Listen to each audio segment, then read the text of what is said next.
करते नमस्कार, स्वागत है आपका जनगणमन 24/7 पर। आज बात करते हैं सुप्रीम कोर्ट के बारे में, जो कि अभी हाल में आपने देखा था कि यूट्यूबर रणवीर इलाहाबादिया के केस में सुप्रीम कोर्ट ने सरकार से ये कहा कि आप यूट्यूब और यानी कि सोशल मीडिया को लेकर कुछ ड्राफ्ट रेगुलेशन बिल बनाइए या कुछ तरीके की गाइडलाइंस या किसी तरीके का एक फ्रेमवर्क लेकर आइए, जिससे कि ऑब्सीन और वल्गर कंटेंट को जो कि जो कि दिखाया नहीं जा सकता, उसको लेकर कुछ गाइडलाइंस फ्रेम करिए। लेकिन लोगों को डर अब क्या है? क्या सुप्रीम कोर्ट को ऐसा कहकर सरकार को एक मौका देना चाहिए था कि वो यूट्यूब पर और सोशल मीडिया के प्लेटफॉर्म्स पर अंकुश लगा सके? यहाँ पर क्या सरकार सुप्रीम कोर्ट का दुरुपयोग कर रही है?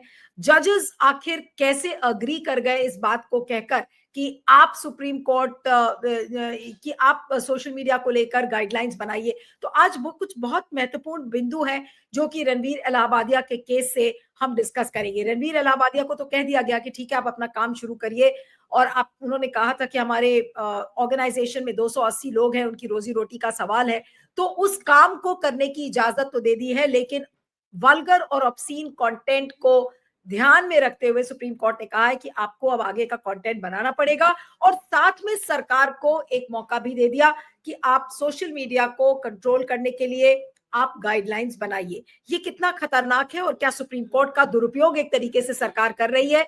आज इसी पर हम चर्चा करेंगे। हमारे साथ वरिष्ठ वकील और एक्टिविस्ट अरुण अग्रवाल जी जुड़ रहे हैं। अरुण जी, आपका स्वागत है। और सर, पहला सवाल रणवीर इलाहाबादिया केस के ऑर्डर को लेकर ही है कि क्या इस ऑर्डर ने, या फिर हम कहें कि जस्टिस सूर्यकांत और जस्टिस एन कोटेश्वर सिंह की जो ये बेंच थी, इस बेंच ने सरकार को मौका दे दिया वो काम करने के लिए जो अभी तक सरकार केवल अभी सोच रही थी। अब सरकार को ये कह दिया गया है कि अब आप ड्राफ्ट रेगुलेशन लेकर आइए, तो इसी बहाने यूट्यूब पर कुछ लगाया जाएगा। नमस्कार नीलू जी। देखिए, ये जिस तरह से ये कोर्ट की प्रोसीडिंग्स हुई है, तो इसके अंदर में जो है एक आम जनता, जो कि जागरूक जनता है, जिसको कि डेमोक्रेसी और की चिंता है, उसके मन में दो तीन सवाल जो है एक नेचुरली अकर करेंगे। पहला सवाल तो ये है कि जिस कोर्ट को एक साल तक ये समय नहीं था कि एडीआर की वो पिटीशन सुने जिसमें कि चुनाव आयोग के कमिश्नर की नियुक्ति का मामला उठाया गया था, ये कह के कि जो पार्टी इन पावर है और जो कि चुनाव के अखाड़े में रहती है, उसको चुनाव आयोग को नहीं चुनना चाहिए। और जबकि चुनाव आयोग के ऊपर इतने सारे सवाल उठाए गए, तो उस चीज को सुप्रीम कोर्ट ने अंत तक नहीं सुना, जबकि दो और चुनाव आयोग चुने गए। जनवरी में कह दिया कि आप हमको फरवरी में रिमाइंड करिए। फरवरी में जब रिमाइंड किया गया 4 तारीख को, तो फिर 12 तारीख को रखा गया। 12 तारीख के बाद 19 तारीख को सरकार को चेतावनी दी गई कि कॉन्सिक्वेंसेस विल फॉलो, तो भी उन्होंने 17 तारीख को अपॉइंट कर दिया। और 19 तारीख को आके वो सॉलिसिटर जनरल कहे कि हम तो बड़ा बिजी हैं, हमको समय नहीं है इसके लिए। तो कोर्ट ने उसको कहा कि ठीक है, अब होली के बाद सुनेंगे, और डेट भी नहीं दी। तो किसी ने कटाक्ष भी किया कि कौन सी होली, इस साल की अगली। खैर, वो अपने जगह है। लेकिन एक तो ये सवाल उठता है कि उसी कोर्ट को जो केस बाद में आया, पहले कैसे सुना गया। हम लोग क्यों में लगते हैं। ऑफ कोर्स इस टेक्निकल बात को लोग नहीं समझेंगे कि फ्रेश मैटर पहले लिए जाते हैं, पेंडिंग मैटर्स बाद में लिए जाते हैं। वो एक टेक्निकल बात। लेकिन आम जनता तो यही सोचेगी कि बाद का मैटर तो तुरंत ले लिया। और फिर उसके अंदर में दूसरा सवाल है कि ये चंद्रचूड साहब के बेटे डॉक्टर अभिनव चंद्रचूड उसमें अपीयर हो रहे थे पहली बार सुप्रीम कोर्ट में, जबकि वो नामी लॉयर होंगे बॉम्बे हाई कोर्ट में। तो उनको जो है लोग यही सोचते हैं कि ये अपीयर हो रहे थे, इसलिए इतना डिफिकल्ट केस था, इसमें रिलीफ मिल गई। भले डांट फटकार उनको नहीं की गई, उनके क्लाइंट के खिलाफ बहुत कुछ बोला जस्टिस सुप्रीम कोर्ट ने, लेकिन राहत तो दी गई। और तीसरी सबसे बड़ी बात कि क्या ये इतना इंपॉर्टेंट मामला था जिसके अंदर में सॉलिसिटर जनरल और अटॉर्नी जनरल खुद अपीयर हो और प्रेजेंट भी हो। ये तो एडिशनल सॉलिसिटर जनरल के ऊपर का ये मामला था ही नहीं। तो ये तीन चीजें जब लग गई एक साथ, और उसके बाद जब कोर्ट जो है अपनी ओपनिंग पैराग्राफ में ये कहता है कि learned attorney general for India and learned solicitor general of India are present in court, देखिए उनका कितना दबाव है। They submit that in order to prevent the broadcasting or airing of the programs which are offensive to well-known moral standards of our society, some regulatory measures are may be required. मैं यहीं पर रुक जाता हूं। फिर वो कहते हैं कि हाँ अग्री करते हैं कि रिक्वायर्ड है, बनाइए चेक्स एंड बैलेंस। कोर्ट का काम नहीं है कानून बनाना। और इसी बात को गौतम भाटिया ने एक लेख से लिखा है। पहले तो उसने लिखा था हिंदुस्तान टाइम्स में, और वायर में चले जाइए तो उसने लिखा है। और वो भी एक ऐसे मामले में जहां की सुप्रीम कोर्ट के न इंटरवीन करने के बाद बहुत लोग जो है सालों साल जेल में गए हैं फ्री स्पीच के कारण, और भी उनमें चार्जेस लगे, जैसे उमर खालिद है कि कोई उनका केस ही नहीं सुनने को तैयार है। और जब वो ऐसे जज में बेंच में जाता है कि जहां आउटकम मालूम है तो वो केस को विड्रॉ कर लेते हैं। तो उसके बाद जो है लोग कहते हैं कि आप विड्रॉ कर लिए, और जो है उसके बाद चंद्रचूड़ साहब को तो ये भी कहने को मिल जाता है कि A to Z हमने जो है रिलीफ दी, लेकिन ये भूल जाते हैं कि बीच में वो भी आता है जिसको बेल नहीं दी गई। तो ये ट्रैक रिकॉर्ड है अगर, और उस बैकग्राउंड में ये हो रहा है।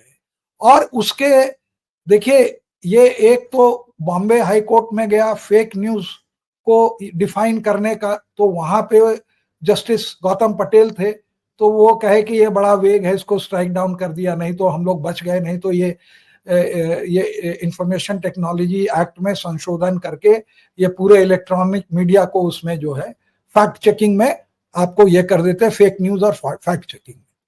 दूसरा ये ब्रॉडकास्टिंग बिल, ये गोदी मीडिया को तो एकदम खरीद लेते हैं, या जो है इनके कंट्रोल में रहता है। मालिक ही जो है आके इनके चरण स्पर्श करते हैं, उनको खूब एडवर्टाइजमेंट दिया जाता है, जैसे आम आदमी भी देती है तो कुछ नहीं बोलती। तो वो तो बिका हुआ मीडिया है गोदी मीडिया। लेकिन ये सोशल मीडिया क्या क्या करें, आप जैसे लोग, रवीश जैसे लोग, जो मन में आता है आप सरकार की जो है कलई खोलते रहते हैं। तो इसको कंट्रोल करने में जो है बहुत दिन से सरकार लगी हुई है। और पिछले साल इन्होंने ब्रॉडकास्ट बिल लाया तो वो इतना ड्रकोनियन था कि जो है यूनिवर्सल प्रोटेस्ट हुआ, तो देखे कि बड़ा बदनामी होगी, इसको विड्रॉ कर लो। अब इसी चीज को ये बैकडोर से जो है कोर्ट में लाने की कोशिश किया इन्होंने। तो ये ऐसा लगता है कि ये पूरा मैच फिक्स था। और ये सरकार जो है ऐसी सरकार है कि ये जजों को एम्बैरेस करने का जो है इनको कोई उसमें कंपंक्शन नहीं है। जैसे चंद्रचूड़ साहब को मोदी जी उनके घर जाके वो उसकी फोटो और वीडियो रिलीज कर दिए, बहुत एम्बैरेसमेंट हुआ उनका। नहीं, लेकिन जस्टिस सूर्यकांत के केस में सर, जस्टिस सूर्यकांत तो अब होने वाले अगले चीफ जस्टिस ऑफ इंडिया हैं। उनको क्या ये समझ में नहीं आ रहा था कि वो एक ऐसे टेरेन के अंदर एंटर कर रहे थे जहां पे उन्हें नहीं एंटर करना चाहिए था। To make the law is not the job of a supreme court. आपने भी इसको एक्सप्लेन किया। क्या वो ये चीज नहीं समझते थे? He could have easily refrain from putting this line in the order. वो ऑर्डर दे देते रणवीर इलाहाबादिया का, लेकिन ये लाइन लिखने की क्या जरूरत थी कि अब आप ड्राफ्ट रेगुलेशन बिल बनाइए या ड्राफ्ट रेगुलेशन लेकर आइए? नहीं, ये यही बात तो देखिए जस्टिस सूर्यकांत खुद ही कहते हैं, और ये कि जो है keep your third I open, और बड़े वेल इन्फॉर्म्ड हैं। और इस पर क्रिटिसिज्म भी हो रहा है कि इनको मालूम था कि ये इलाहाबादिया का वो ओरिजिनल नहीं था जो बोला, वो ऑस्ट्रेलिया का कहीं से चोरी करके आया था। और हमने सुना है खुद वो कह रहे थे कि don't think we live in ivory towers, we also know from where you got all this material, this is not even your original material, है ना। मतलब कि यही कह रहे थे कि you are a plagiarist। और फिर वो दूसरा जो बोल दिया कनाडा में कुछ, उसके ऊपर एकदम बरस गए कि you don't know what, तो ऐसा नहीं है। और लेक्चर में भी कहते हैं। तो जो आदमी ये कहते हैं कि keep your third I open, Haryana के हैं, जो डायनेस्ट नहीं है, जो कि जमीन पर बैठ के अपनी पढ़ाई कक्षा 8 तक किया है, कक्षा 9 में बेंच मिली, हाँ लाइट नहीं थी, खाली एक कमरे में लाइट थी, तो दोस्त लोग मिलके वहां पढ़ते थे, जो उनकी एक जीवन जो कहानी जो है एक एग्जाम्पलरी कहानी है, जिससे कि लोग इंस्पिरेशन ले और लोगों को मोटिवेट करते हैं। यही अफसोस है कि इनको भी जो है मोदी जी ने जो है ट्रैप कर लिया। और इनके आप अगर इनकी आत्म कहानी खुद ही बताते हैं, सुन लीजिएगा तो आंखों में आंसू आ जाएंगे। लेकिन ये यहाँ पर उनका काम, जब आप कानून में फ्री स्पीच को नहीं प्रोटेक्ट कर पा रहे हैं, ये फैक्ट है कि supreme court has not been able to protect free speech. खाली अर्नब गोस्वामी जैसे लोगों के लिए प्रोटेक्ट किया और कुछ जुबैर जैसे लोगों को भी प्रोटेक्ट किया, वो फिर से उसका नहीं, जो मेरा तो सवाल उस कोर्ट में कानून बनाना मतलब कि फ्री स्पीच के खिलाफ उसको रेगुलेट करने के लिए, जस्ट बिकॉज कि एक आदमी जो है उसको जो जाना माना था वो क्रिमिनल ऑफेंस करके किया, उस पर आप क्रिमिनल केस चलाओ, आपके पास तो है ही कानून, एडिक्वेट है उसको चलाने के लिए। नहीं, लेकिन जो आपने एक वो आप नहीं कर रहे हो, और हमारा भी फ्री स्पीच जो है सरकार मार लेगी, और आप नहीं रहोगे जब कानून बनाएगा और कोर्ट कुछ नहीं करेगी, तो फिर आप ही को लोग याद करेंगे कि ये सुप्रीम कोर्ट का काम नहीं था ये कानून बनाना। नहीं, लेकिन अरुण जी, आपने कई बार अपने कार्यक्रमों में इस बात को कहा कि जैसे रंजन गोगोई को ट्रैप किया गया। अब मैं उस डिटेल में नहीं जा रही हूं कि वो उस महिला कांड के बाद वो ट्रैप हो गए, उसके बाद कुछ पर्टिकुलर जजमेंट्स आए जो सरकार को फेवर कर रहे थे। आपने अभी इस कार्यक्रम में भी कहा कि ऐसा लगता है कि जस्टिस सूर्यकांत को ट्रैप करने की कोशिश मोदी जी कर रहे हैं। इसको थोड़ा सा अगर आप इलैबोरेट करके समझाएं तो व्यूअर ज्यादा अच्छे से समझेंगे कि क्या सरकार का अब जो हथकंडा है वो एक तरीके से भी हो गया है कि सुप्रीम कोर्ट के जजों को लालच दो, उनको फंसाओ और इसी तरीके से अपने काम आगे करवाओ। क्या ये जो रणवीर इलाहाबादिया का केस है ये क्या उसका उदाहरण है? नहीं, देखिए, मैं एकदम क्लियर करना चाहता हूं कि ऐसा इनके कोई कैरेक्टर में कलंक नहीं है या कुछ है कि इनको कोई ट्रैप कर सके, और मैं बहुत अचंभा होऊंगा कि ये अगर ये ट्रैप हो जाएंगे। लेकिन सरकार ऐसे काम करती है जिसमें कि जज मजबूर हो जाते हैं, जैसे कानून बनाया और दूसरे दिन कोर्ट में नहीं अपीयर हुआ। ये सरकार की स्ट्रेटजी है कि कोर्ट को मजबूर कर दें। This is the trapping. मैं ये नहीं कह रहा हूं अरे जिस दिन बहुत अनर्थ हो जाएगा जस्टिस सूर्यकांत का अगर गोगोई की तरह हो ही नहीं सकता। नहीं, लेकिन I vouch for his this thing. इतने अच्छे, is a very good human being. आप इनका एक लेक्चर सुन लेंगे, इनके आप फैन हो जाएंगे। नहीं, कोशिश करते हैं। हाँ, मैंने जस्टिस सूर्यकांत के लेक्चर्स देखे हैं। मैं ये सिर्फ एक सवाल खड़ा कर रही हूँ क्योंकि एक महत्वपूर्ण चीज है कि रणवीर इलाहाबादिया के ऑर्डर के पीछे और जो भी चीजें हैं कि भाई आप यूट्यूब को रेगुलेट करने की कोशिश कर रहे हैं, सोशल मीडिया को रेगुलेट करने की कोशिश कर रहे हैं, क्या ये सरकार ने किसी एक गेम प्लान के तहत किया? और जो आपने चीजें एक्सप्लेन की कि भाई अटॉर्नी जनरल और सोलिसिटर जनरल को एक साथ कोर्ट रूम में खड़े होने की क्या जरूरत थी, वो एक बहुत ही छोटा केस था, तो ये क्या एक गेम प्लान है? क्या एक फिक्स्ड मैच सरकार का गेम प्लान है? और ये इनोसेंटली नोइंगली हम नहीं कह सकते इनके बारे में, इनकी उतनी क्रेडिबिलिटी, अननोइंगली ये सरकार के उसमें आ गए, झांसे में आ गए, ये मैं नहीं कह सकता इनके बारे में। और कोई होता है तो मैं चुप लगा जाता, उनके बारे में भी नहीं कहता। लेकिन ये जो है, देखिए, यही जज है जो नुपुर शर्मा के अंदर में इतना जोर बिगड़ गए कि वो भाजपा वाले कंप्लेंट करने लगे प्रेसिडेंट को। मैंने बोले you have brought disgrace to this nation. क्या क्या नहीं, एक जो दिल वाला पैशन वाला आदमी है वही वैसे रिएक्ट कर सकता था। तो ये हम नहीं कह सकते कि एक जगह वो वाकई रिएक्ट, यहां भी रिएक्ट किया, लेकिन ये जो सरकार ने उनके फ्लो में जो ये कर लिया, यही इनका काम है कि कोशिश करते हैं, कोशिश में लगे रहते हैं। और ये जो है गुड फेथ में ये सोच रहे हैं हाँ भाई अटॉर्नी जनरल है, सॉलिसिटर जनरल है, गुड फेथ में ये आ गए। मेरे मन में लेकिन इसका कंक्लूजन देखिए, ये हम लोग जानकार लोग हैं, हम लोग इनको हरदम ये कहेंगे, और लोग ये जो आम जनता है वो नहीं जानती है, उनके पास इतना वो नहीं है फुर्सत की ये इनके बैकग्राउंड में जाए कि he is one of the few जो इंग्लिश मीडियम स्कूल में नहीं पढ़े, जो अपना जो है 38 साल में ये अटॉर्नी एडवोकेट जनरल बने, one of the youngest advocate general बने, और कम उम्र में फिर ये जो है जज के लिए भी सेलेक्ट हुए। तो ये सब बातें जो है इनके साथ हैं, जो कि बहुत हम लोगों को भी इसके ऊपर जो है गौरव होता है, लेकिन उसके बावजूद इतनी ये चालाक है ये सरकार कि नहीं, लेकिन इनको मेरा भी तो जो एक है ये सवाल है अरुण जी कि जब ड्राफ्ट गाइडलाइंस की बात वो कर रहे थे, मैं ऑर्डर के पहले पैराग्राफ पे आ रही हूँ जो जो आपने फॉरवर्ड किया था कि learned attorney general for India and learned solicitor general of India present in the court, they submit in order to prevent the broadcasting or airing of the programs which are offensive is well known to well-known moral standards of our society, some regulatory measures may be required. We have suggested learned Solicitor General to deliberate upon and draft such a regulatory proposal which may not encroach upon the fundamental right of free speech and expression. Suggestion की क्या वाकई में order में जरूरत थी, और अगर ये लिखा गया तो क्या आज हम इनके इसके इंटेंशन पर सवाल खड़े कर सकते हैं कि ये क्यों, क्योंकि ये प्रपोजल तो पहले तुषार मेहता ने दिया था, फिर उसको ऑर्डर का हिस्सा बनाया गया, तो इस पर क्या कहा जाए? नहीं, लोग यही समझेंगे ना, हम और आप छोड़िए। अगर ये 3 चीजें जो हमने शुरू में कही कि अगर एडीआर का पिटिशन नहीं हुआ होता, उसमें सरकार जो है वो क्या कहते हैं डंडी नहीं मारी होती, उसको कहते हैं थंब ऑन द स्केल्स, उसको अंग्रेजी में है कि you thumb on the scales, कि आपने ये टिल्ट कर दिया, नहीं की होती और इस तरह का ये नहीं हुआ होता तो लोग ये नहीं कहते। लेकिन इसके लिए तो भाई हम क्या, अगर हम नहीं बोलेंगे तो क्या और नहीं बोलेंगे? अरे वो मैंने वो बताया, वो एक है यूट्यूबर, उसके करीब 1.9 मिलियन 19 लाख फॉलोअर हैं। हाँ, उसने ठीक यही बात कही है, अंबुज कुमार करके है, वो तो डायरेक्टली, उसको तो इतना बैकग्राउंड भी नहीं मालूम है जस्टिस सूर्यकांत जी का।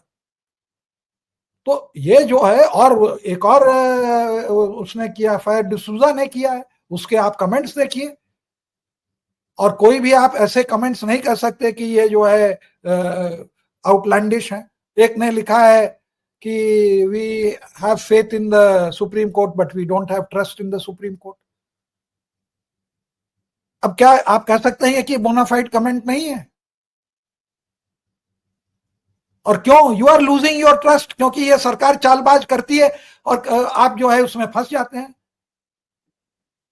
नहीं तो ये अब बात इसका मतलब ये है कि सरकार सुप्रीम कोर्ट के जजों के साथ भी चालबाजी कर रही है, ये तो बिल्कुल साफ दिख रहा है।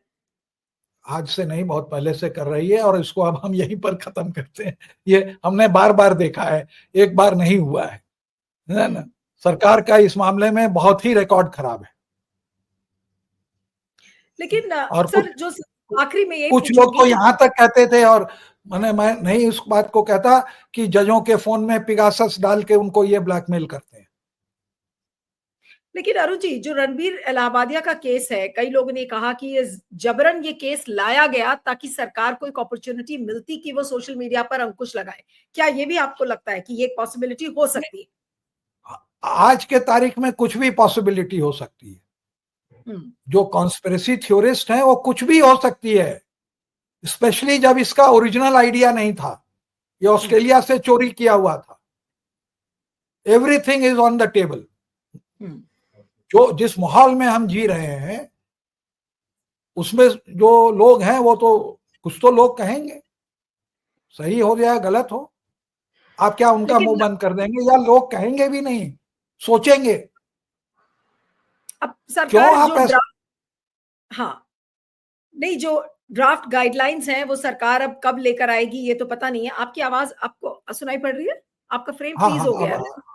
हाँ, मैं ये कह रही थी कि ड्राफ्ट गाइडलाइन तो अब कब सरकार लाएगी ये पता नहीं है, लेकिन आखिरी में एक सवाल आपसे अब देखिए, अब वो चाहेंगे तो वो कह देंगे कि इसके लिए भी टाइम नहीं है। जब उनको इलेक्शन कमिश्नर के वो उसके, और यही कह देंगे कि भाई पहले मैं इलेक्शन कमिश्नर का डिसाइड करूं, और वो जो है वी द पीपल के फेवर में डिसाइड करें। और ये याद रखें कि उन्होंने उस दिन कहा था कि कॉन्सिक्वेंसेस विल फॉलो। हम लोग गांठ बांध के याद किए हुए हैं, और उनके ऊपर जो है टक टक निगाहें लगाए हुए हैं, बहुत उम्मीद से देख रहे हैं। और एक बात मैं और कहता हूं, मैंने एक जज को कभी कहा था कोर्ट में कि your lordship, your word is your honour. तो जो बात उस दिन कही थी उन्होंने कि consequences will follow, that must follow. Absolutely. नहीं, लेकिन जी। अरुण जी, जो सबसे बड़ा टेक अवे है, आखिरी सवाल है कि जो रणबीर इलाहाबादिया के केस से सबसे बड़ा टेक अवे क्या है? अब क्या अब हम ये मान के चलें कि जो अल्टरनेट मीडिया है या सोशल मीडिया प्लेटफॉर्म्स हैं, उन पर सरकार पूर्ण तरीके से, अब इसमें कोई डाउट नहीं रह गया कि इस पर अंकुश लगेगा ही लगेगा, उस पर नकेल कसी जाएगी, और हम लोग जिस तरह से खुलकर बोलते हैं, अब हो सकता है कि वो इतिहास हो जाए। जब आएंगे ड्राफ्ट रेगुलेशंस में, तब तक की बात करें। सुनिए, मैं एक बात बताता हूं। अभी ये जो जाति हो रही है, एंटी डेमोक्रेटिक जो काम हो रहा है, उसका एक ही चेक है, यही सोशल मीडिया। और सरकार दिन रात इसी में लगी है कि इन लोगों को कैसे चेक करें।